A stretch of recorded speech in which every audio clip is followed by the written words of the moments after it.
The room where they read my father's will didn't look real.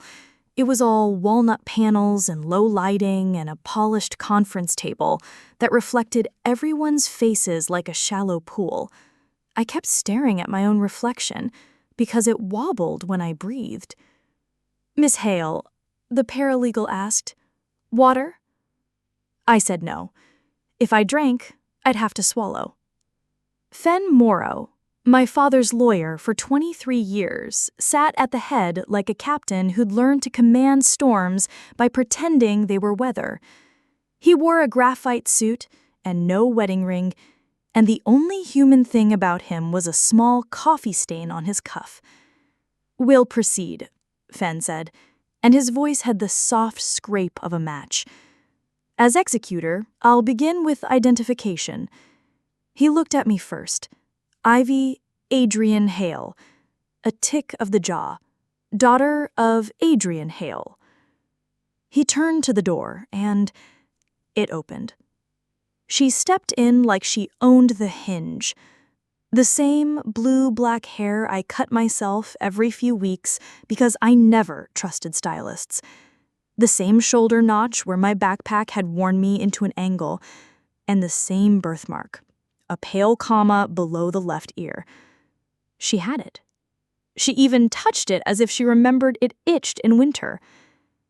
"I'm Ivy," she said, placing a hand on the back of a leather chair. "I'm Ivy Eden Hale. My middle name is Adrian, but the family joke, the one only my father used, was Eden. He said it because I hated apples." She smiled at me with my mouth. "We were switched at birth," she added, and laid a file on the table like a magician's deck. I didn't look at Fen. I couldn't. In the curve of the conference table, two versions of me bent toward paper, like a reflection that had finally grown bored of obedience. "Continue," I said, because I wanted to hear the lie from its own throat. Fen cleared his. "Perhaps we should verify identities before we open anything." "Open it," the other me said.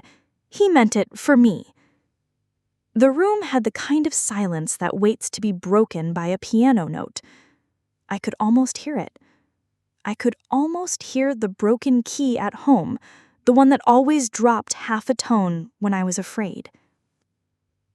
Chapter 2. Paper Cuts. We sat opposite each other like two sides of a cracked mirror. She called herself Ivy Eden Hale, but when she smiled, it looked practiced.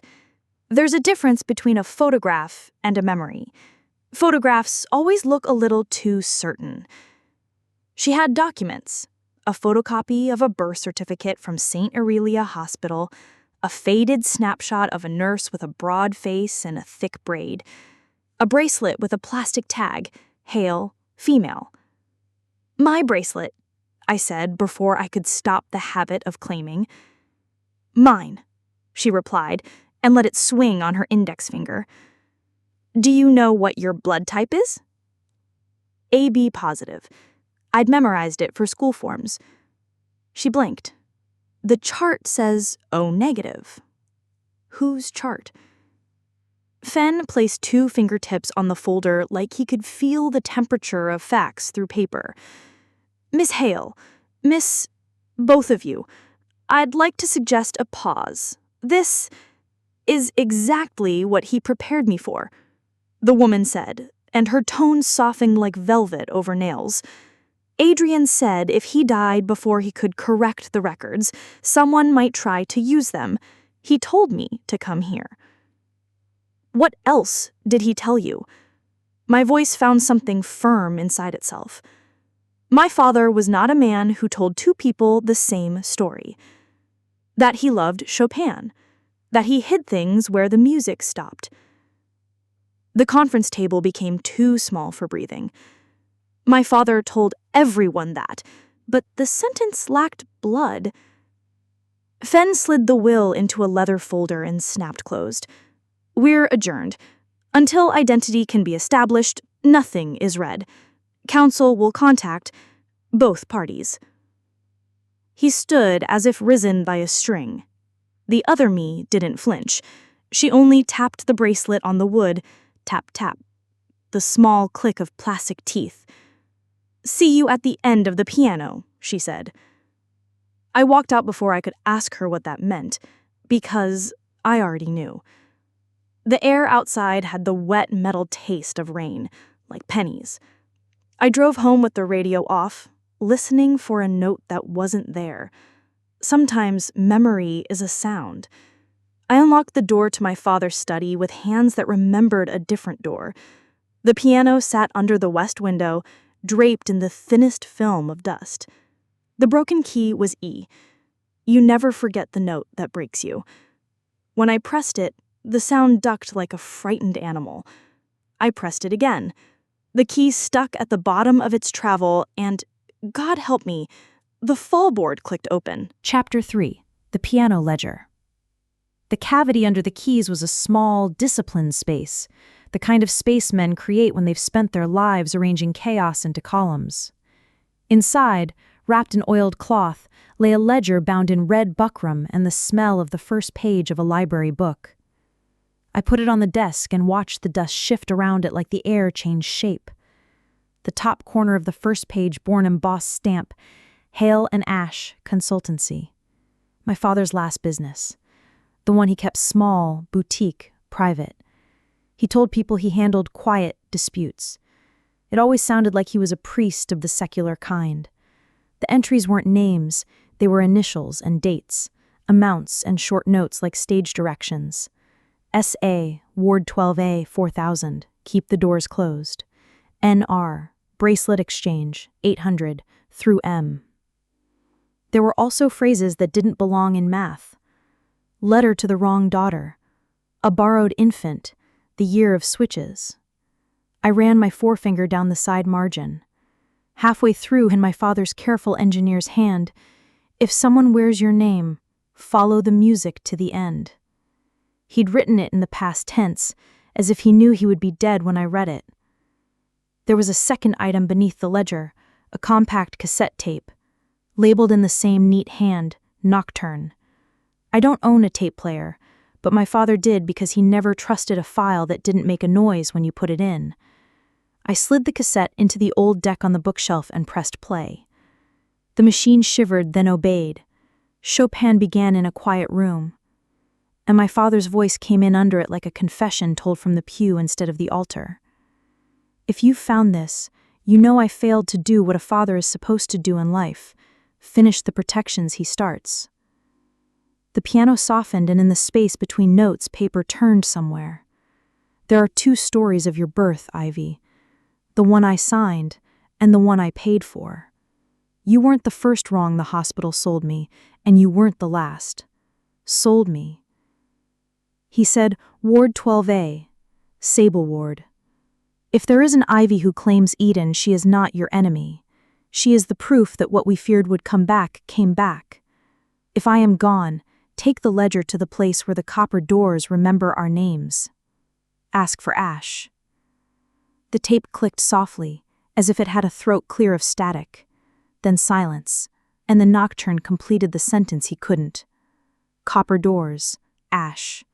A person? A place? The old bank downtown had copper doors. Hale and Ash, the partnership. There had never been an Ash on the letterhead. People assumed it was an old partner who moved away. My father never corrected them. He corrected everyone else. I ejected the tape. My hand shook once, like a dog shaking off water. The ledger was heavy in the crook of my arm, heavier in ways that had nothing to do with paper. That night, I slept with a thick braid counting bracelets like rosary beads. Chapter 4. Ward 12A. St. Aurelia's was a brick monolith with windows that looked like closed eyes. The maternity wing had been shut for 8 years. Insurance premiums, the paper said. People said other things. Ward 12A was on the 3rd floor at the bend in the corridor where the paint still gleamed because no one shoulder brushed it anymore. The doors had been chained, but not with any enthusiasm. Someone expected someone else to try. I was not prepared for the sound. A low hum like an old refrigerator, the building's residual life turning over in its sleep. I'd brought gloves because my father taught me about oils and surfaces and how we leave ourselves on everything we touch.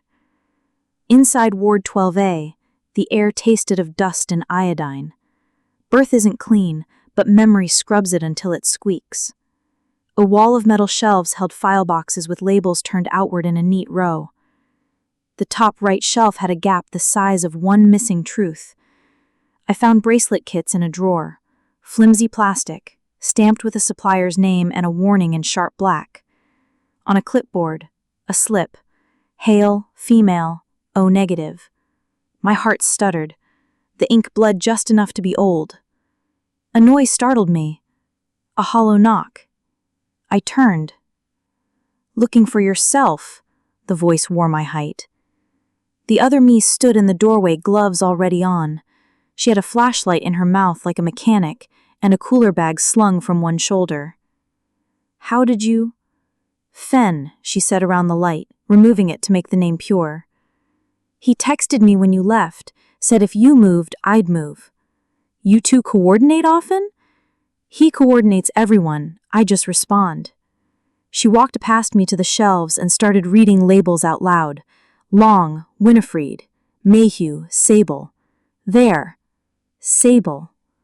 I tugged the box free. Inside were index cards with notations, dates, and clipped receipts. There was a photo of the nurse with the braid. On the back, in slanted ink, Mayhew, S. Night Sister, Ward 12A. Night Sister, I read.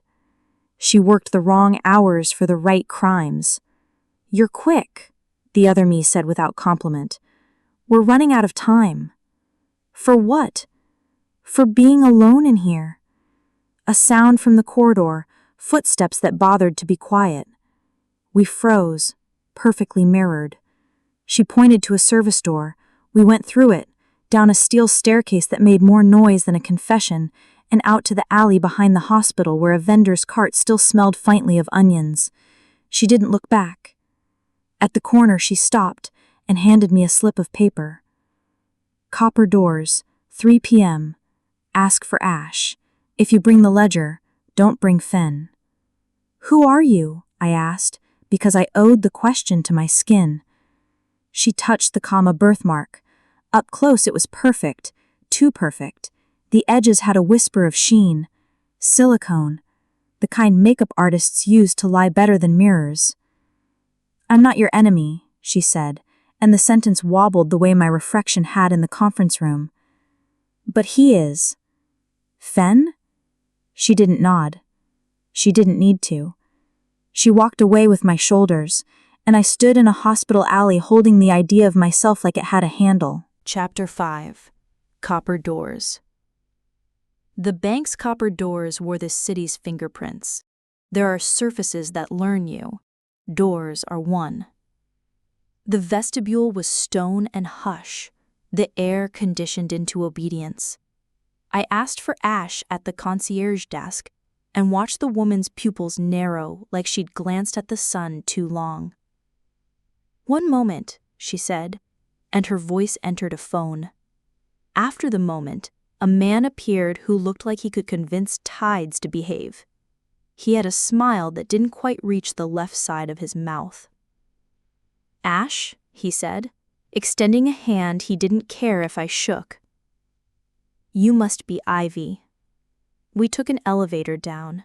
I thought of my father's voice on the tape, the way he said, "Take the ledger," like it needed a chaperone. Ash's office, if a vault can be an office, was a small domain carved into the wall of safe deposit boxes.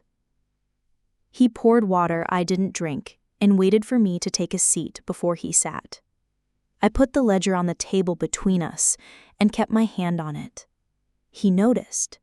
People like him catalog your movements like they're reading the room for exits. Hale and Ash, I said. I expected an older man. Ash is a title, a role. We contain embers other people would burn themselves on. I was told you'd know what to do with this. And what do you want done with it? His tone was not a challenge, it was a weighing. I want to know why someone who looks like me knows my father's private words. I didn't say Fen. I wanted to see if his face would say it first. He didn't blink. Because Mr. Moreau sold copies of private files a year before your father died. A hedge in case your father did what he said he might. What did he say? Name his daughter in a way that couldn't be contested. Ash steepled his fingers. You. The room's temperature dropped inside me, like I had swallowed ice. Why would Fen? Because the people in this ledger have interests. Some resolve quietly, some insist loudly.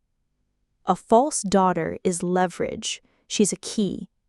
If you have 2 keys, every lock looks simple. Then who is she? Someone who owes someone, Ash said. The debt web crosses more families than yours. Your father paid to undo a hospital's mistakes. He also took money to solve other people's mistakes. He kept records to protect you from his own. That ledger is an indictment if you read it one way, a map if you read it another. He pulled a small brass object from a drawer and set it beside the ledger. A piano key pin. He left this with me months ago, said if a second Ivy appeared, I'd know it was time to hand it over. What does it unlock? Something at your house, he said. Something that knows the shape of your fear. I didn't want to ask how he knew about the piano. I didn't want to ask whether my father had prepared everyone but me. Instead, I stood with the ledger under my arm and the pin between finger and thumb, metal warming to skin. Ash said, as I reached the door, Miss Hale, bring a friend when you go home, not a lawyer. I thought of who that could be and came up empty except for one option I hated. Mirrors make poor friends, but sometimes they make excellent witnesses. Chapter 6. The Switch. She met me at the curb outside my father's house, with a coat too thin for the weather and eyes that looked like mine when mirrors were honest. She had peeled off the silicone comma. Without it, her skin showed a faint mark where adhesive had irritated it. I'm Mara, she said. The name sat between us like change on a counter. You let them call me mine. I let them pay me to be yours. Her jaw twitched once. Debt is a stubborn editor. Inside the house, the piano waited, like a patient that knows the diagnosis. Mara stood behind me when I slid the brass pin into a tiny yawning slot under the E key. The back panel of the instrument released with a breath. Inside, above the red buckram ledger cavity, was a flat metal box bolted into the frame. The lock was the kind that looks unimpressed with thieves. The pin turned with a click and the lid popped. The second ledger, if that was what it was, wasn't a book. It was a stack of letters bound with a ribbon tied in a knot only my father used. 2 loops, quick twist, snug. I could feel his hands on mine, and I hated that. Grief has the worst timing. I untied the knot. The letters weren't to me. They were to a woman named Sable Mayhew, night sister, Ward 12A. Sable, you were right. The Hale child they brought me first was not the one I signed, but the one I kept is the one I love. If there is a ledger someday, it will read like a confession. You'll know better. You'll know there were 2 wrongs, and I paid to turn them into 1 daughter. The air moved. Not a breeze, a presence. Hands up, a voice said from the doorway. Male, pleased. Fen Morrow stood under the arch with a gun he probably hated for mussing his aesthetic. He looked less like a lawyer and more like a man who had finally decided to lie with both hands. Ivy, he said, and for the first time my name sounded accurate in someone else's mouth. I'm Mara, she said. He didn't care. He raised the gun toward the letters. Mr. Hale was a collector of problems. He kept them too long. I sell them before they spoil. You sold me, Mara said softly. You sold yourself, he said, almost gently. I only arranged the price. I felt the shape of the metal box at my hip. The ledger pressed my side like a spine. I lifted my hands, slow enough to make the air bored. What's your plan, Fen? Shoot paper? Shoot me? It would be fitting. You've spent a year shooting holes in anything that proves I'm real. He smiled with half his mouth. I build realities. You're just not mine. Something whistled past my ear and hit Fen's wrist. He yelped. The gun clattered. Mara stood with a brass candle holder in hand like a threat dressed for dinner. Run, she said. We did. Out the back door, through scrub my father never pulled because he liked the way it hid the foundation. Down the side of the house where the water meter ticks its little heart out. Across the street, where a neighbor's hydrangeas tried to make the world gentler. We didn't stop until my lungs asked to renegotiate their contract. Mara leaned against a tree and laughed once. The kind of laugh that shakes out fear like dust from a rug. You throw candlesticks often? I asked. Only at men who sell me, she said. Who are you that he could buy?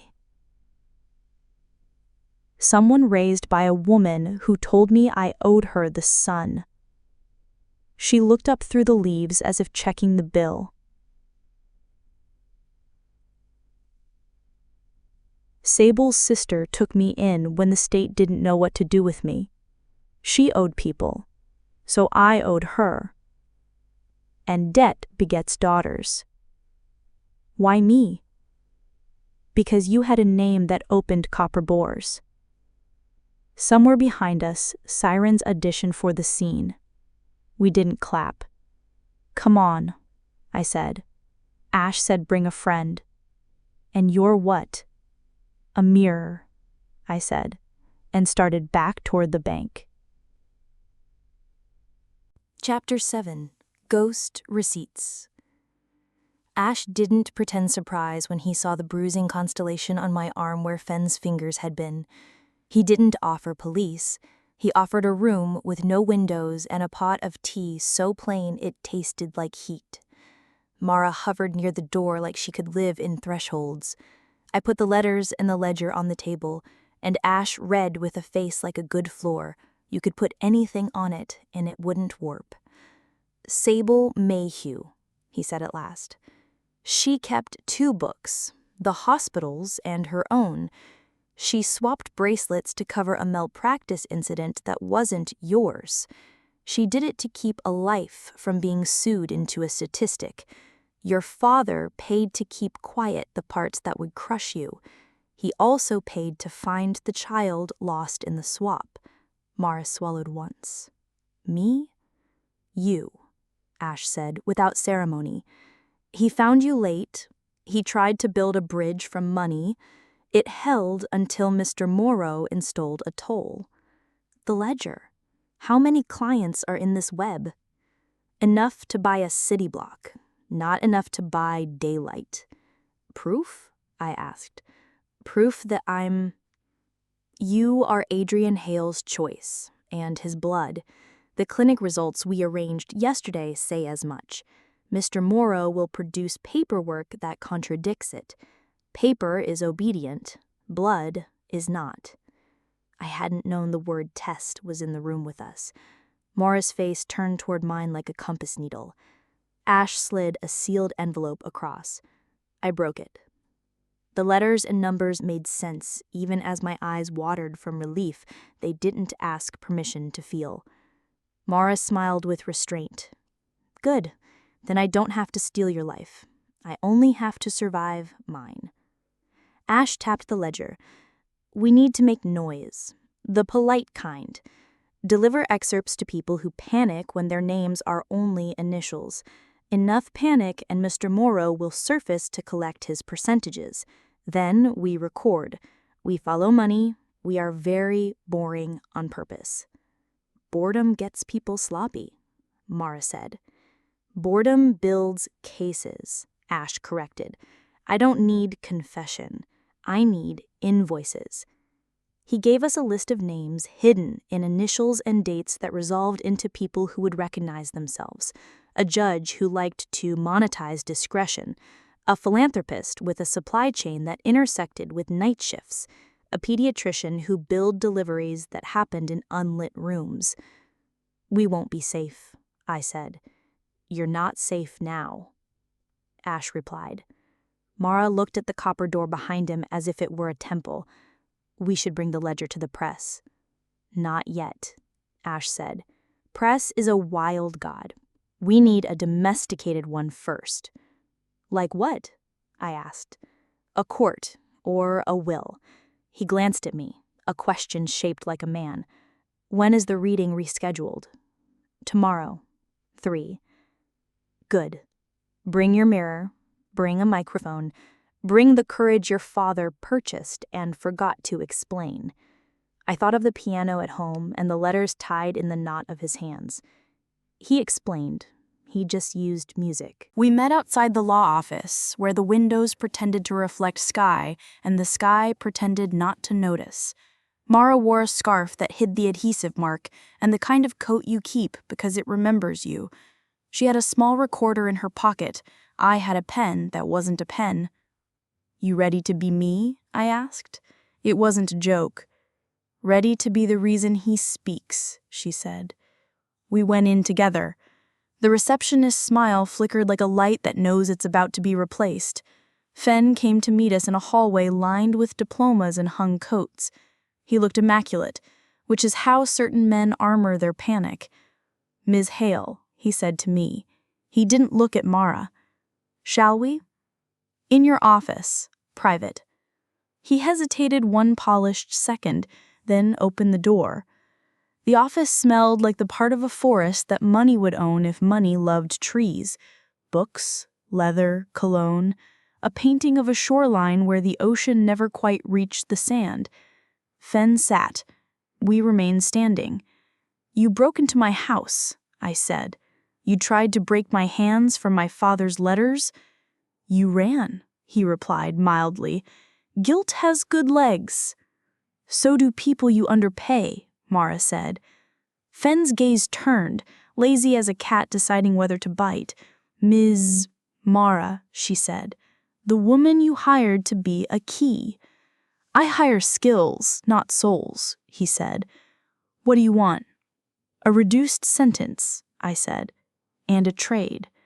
He blinked, just once. 4. Your clients, I said, and tapping the ledger in my bag so he could hear the small, delicate thud. We have your initials pinned to transactions that look like medical corrections but smell like fraud. We have a nurse with a braid. We have a ward number that doesn't exist on any current map. We have your text about copper doors. He sighed like a man asked to admire a sunset he funded but did not order. You do not know what you have. Prove it, Mara said, and placed her phone on the desk, screen up, as if it were a docile animal. It recorded. So did my pen. Fen leaned back. The chair creaked. Your father took money from the wrong families. Not wrong as in evil, wrong as in large. He kept notes because he thought paper would save him if testimony failed. He was old. He was precise, I said. He was sentimental, he corrected. He thought he could close a circle by finding a lost baby and paying her debts with ledger entries. He forgot that creditors prefer cash. You're a creditor, Morris said. I am an arranger, he replied. I arrange outcomes. He asked me to arrange his legacy to favor one daughter. I suggested a public reading to cement the choice. Then he died sooner than expected. People like me do not like surprises. And so you built one, I said. Me, duplicate.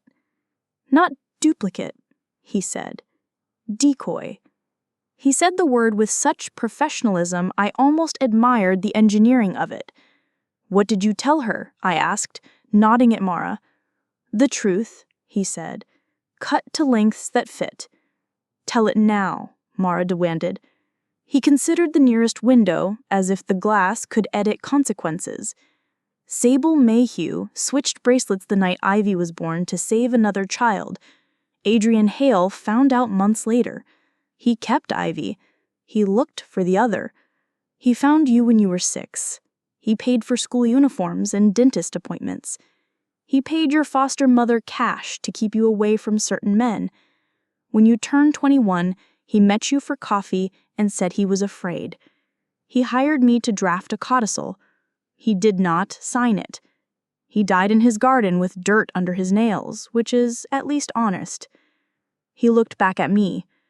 There, the part that ruins men like me is boring. And the part that ruins you? I asked. The receipts, he said. Silence stepped into the room and sat down. He reached into a drawer. Slowly. Mara tensed. I did not move. Predators love motion. He placed a flash drive on the desk like an offering. For my sentence, he said. And for the story. People forgive stories when they know who to boo. Who is the villain? I asked. Everyone, he said softly. But the chorus will point at Sable because she has a name and a braid. Where is she? Mara asked. Dead. Of a cancer that doesn't look poetic on paper. Mara's mouth opened, closed. Her hands found each other like twins reunited. She had loved a ghost. We all had. 3 o'clock, Fen said, and the clock on his wall agreed. Shall we open a will? We did not thank him. We walked to the conference room with the flash drive, the pen, the ledger, and the kind of purpose that makes doors hold themselves open. The second will reading felt like a play on its final preview night. All the lines known, all the props tested, the audience half informed and eager to be surprised. The paralegal handed out copies. Fen cleared his coffee-stained cuff with a different cuff. He began. I, Adrian Hale, being of sound mind. The formal language tried to stand between me and my father's voice. It failed. Legacies are accents we pick up from the dead. Bequests moved like chess pieces, a scholarship fund, a small grant to the hospital on the condition that Ward 12A never reopen in any form, a donation to a shelter that took in mothers at odd hours. To me, the house, the piano, the contents of the study, any and all notes and ledgers associated with Hale and Ash. And to the person who bears my name without my blood, the will read, and the room inhaled. A sum sufficient to start over, Fen read, on the condition that she disappear from those who would use her. Gasps are cheap, but this one earned its wage. Mara looked at me and did not look away. Fen read the final paragraph. My father had written, if this seems unfair, remember that some balances are felt, not counted. I owe Sable. I owe the child she saved twice. I leave my daughter Ivy what cannot be bought, work undone that she will know how to finish. Fen folded the pages with a care that almost redeemed him. Almost. We will require identity confirmation, he said into the hush. Ash stood from a seat I hadn't seen him take. He placed the sealed test results on the table, and the stamp on the envelope made the paralegal's eyebrows rise like window shades. Done, Ash said. Fen's mouth did the half smile. He looked at me, then at Mara, then at the recorder in her pocket, and the pen I shouldn't have needed. You planned a story. I respect that. May I have mine? Your story is in the flash drive you gave us, along with your clients. Consider this a group biography." He let out a long breath that for a moment made him look like a man who could be good if he hadn't found efficiency so profitable. "And now we go to court with Ash, and to the paper once the filings make it boring enough for truth." Mara slid her hand along the edge of the table like she might stroke a cat. "I disappear. Not vanish, relocate. We have a network," Ash said. Fen nodded like a man watching a train leave that he once owned shares in. "I'll be debarred. You'll be alive," Mara said. The paralegal collected our signatures. The copies went into folders and envelopes and bags. People left. The room lightened by degrees. When we were alone, I placed the ledger on the table one last time. My father's writing looked like the kind of music that doesn't apologize for what it makes you feel. "I'm not the wrong daughter. I'm the one who stayed. She's the one who survived." Mara grinned a small, brave grin. "We're both verbs." Ash checked his pale watch. "There's still one more thing," he said. "A safe deposit box Mr. Hale reserved. He asked that it be opened only after the will was read in the presence of the daughter who plays when she's afraid. Does that ring?" "Yes," and the broken E key in my head answered. We went back to the copper doors. The box yielded a small velvet pouch and a folded sheet. Inside the pouch, 2 bracelets. Plastic, cheap, letters embossed, Hale, female. 1 O negative, 1 AB positive. The sheet read, "Choose the one that tells you who you are." I picked up the AB positive and slid it over my wrist. It pinched slightly. I smiled with stupid relief. Mara took the other. It hung loose on her bone and made a sound like plastic should. Hopeful, a little ridiculous, stubborn. "We could burn these," Mara said. "We could keep them." "We could leave them somewhere. A story will find them," Ash suggested, and for the first time I wondered if he believed in anything as impractical as poetry. I recorded this part because my father would have liked that. He believed in records the way some people believe in prayer. You say the words into a space that makes them heavier than your mouth can manage. My name is Ivy Adrian Hale. If anyone tells you otherwise, listen for the broken key. It doesn't lie. It only lowers itself to expect less and somehow gives you more. Mara left last night. Not vanished, relocated. Ash made calls that sounded like boarding passes. She took nothing that pretended to be me. She took her own name like a new pair of shoes. A little stiff, a little proud. Hers. Fen Morrow pleaded. People like him don't enjoy learning other people can arrange them. He'll testify because it cuts his sentence to a shape his pride can tolerate. He will tell the truth the way he teaches interns to iron shirts, efficiently, with a sigh. The hospital issued a statement that used the word legacy too many times.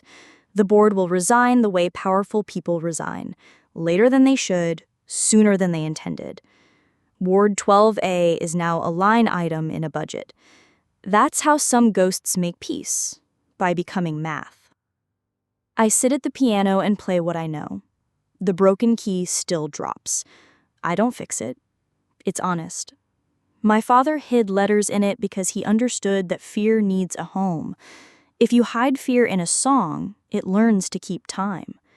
The ledger is with Ash. The copies are with a judge who reads slowly and a reporter who reads fast. I have a job now I didn't apply for, finishing what a man started who loved me with a precision that sometimes felt like omission. I will write my will soon. It will leave money to boring things that prevent exciting tragedies. It will leave stories to anyone who thinks they can wear my name like a coat without checking whether it fits. It will leave the house to someone who hates stylists and cuts her own hair and plays the piano when she's afraid. It will not leave you a bracelet. Those I will take to the river and let the current decide who needs plastic proof. Maybe a kid will find one and make up a game. Maybe a mother will find one and make up a plan. Maybe they'll sink and turn into the kind of sediment that someday becomes geology and then jewelry. The earth is very good at inheritance. I call Ash sometimes just to listen to how legal language tries to be a lullaby. He humors me. He says the cases are moving, the names are nervous, the headlines will be boring on purpose. He says my father would be pleased. I think my father would argue, then agree, then sit down beside me and play the left hand while I play the right. Mara texts me pictures of bus stations and the backs of people's heads and a sandwich so tall it needed engineering. She told me once she stood at a bathroom sink and peeled the silicone comma off and cried for an hour because she'd never looked like herself that much. Sometimes she sends me voice notes. She has my voice when she's tired. We pretend it's funny. The last letter in the metal box was not to Sable. It was to me. I didn't read it right away because I didn't want the world to end too many times in 1 week. When I did, it was shorter than grief and sharper. Ivy. There are 2 ways to be switched at birth. One happens to you, one you do to yourself. The first makes you a victim. The second makes you a choice. A. I keep the letter where the fallboard used to hide secrets. I don't hide it. I let it look at me while I play.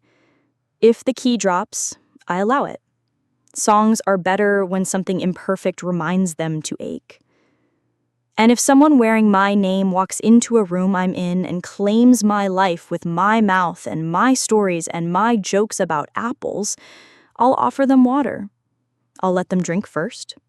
I'll listen. Because there's always a ledger underneath the music, and there's always a reason someone wants to wear your face. It might be money. It might be fear. It might be the hope that someone like you could be the proof of life they never got. I believe in proof of life now.